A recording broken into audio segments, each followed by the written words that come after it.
Hi అండి, అందరు ఎలా ఉన్నారు? బాగున్నారా? రోజు చేపలన్నీ చేపలన్నీ బోట్లోకి వేసుకున్నామండి. బోట్లోకి వేసుకున్నాక మా పాకి ఏమన్నాడంటే చేపలకు నీళ్ళు వేస్తే కొద్దిగా ఫ్రెష్గా ఉంటుంది కాబట్టి మీరు చేపలకు నీళ్ళు వేయండి.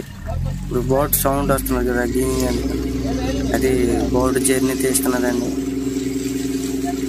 చూడండి ఫ్రెండ్స్, అవన్నీ చేపలే. కలిబందులే ఎక్కువ పడినాయి ఈరోజు.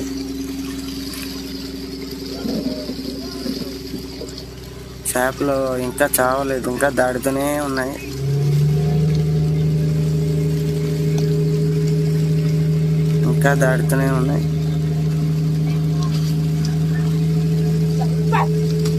కానగడతలు, అడుగులు, కలిబందులు పడిన ఫ్రెండ్స్. కరుణ కప్పులు కూడా వచ్చినాయండి.